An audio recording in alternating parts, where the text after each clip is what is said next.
Namaste everyone.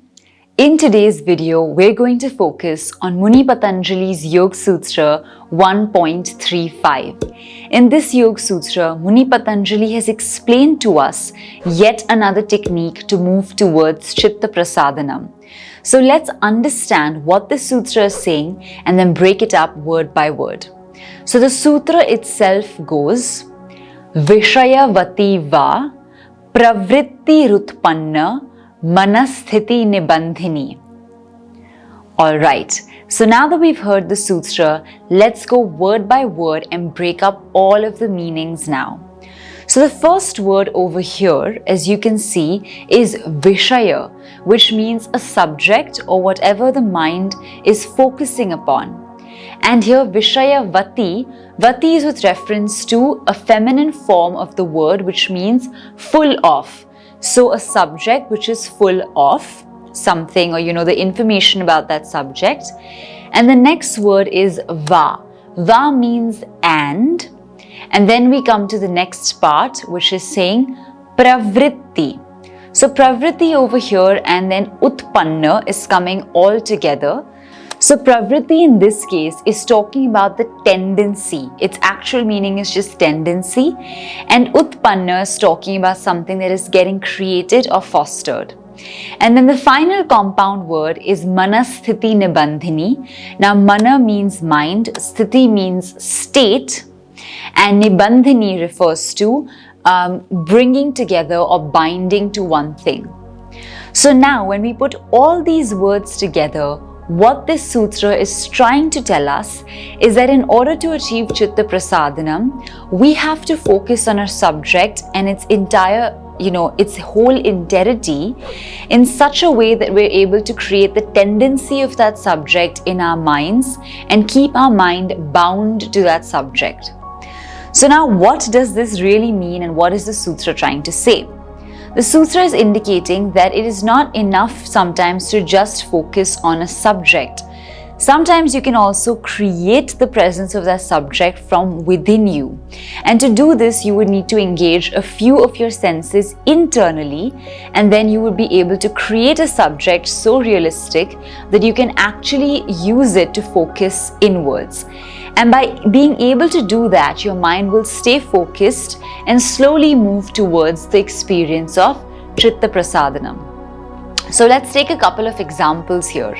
We have 5 main sense organs, and as yoga sadhaks in the path of meditation, we often notice that when we close our eyes, sometimes there are yoga sadhaks who say that they can see some colors or some light.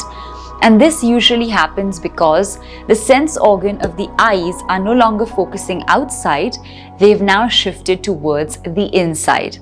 And so here in this case, you can actually create a subject and an object using your imagination. So let's say you want to create the picture of a tennis ball. When you close your eyes in meditation and you want to concentrate on a tennis ball, for example, you can actually generate that image in your mind and then use it to keep the mind focused on that mental object that you have created. Another way usually is that sound is the second most sense type that we are able to activate. So you're able to actually create sounds from within you that could either be through the means of a mental mantra that you're chanting, or even through sounds that you've heard before that you're now regenerating within your body. And in this way as well, the ears also get engaged to the sounds inside you instead of focusing too much on the sounds outside you. After that, we come to the next point, which is talking about the sense of smell. So the sense of smell as well can be cultivated, and in many books on the Yoga Sutras, commentators have noted that you can actually create the smell of a particular flower and then be able to actually experience that smell when you come towards the sense organ of the nose. So this is a good way to maybe recollect the memory of a particular fragrance and try to cultivate it at the tip of your nose so that your mind stays concentrated and focused and it's able to sort of just enter the Chitta Prasadanam state slowly and steadily.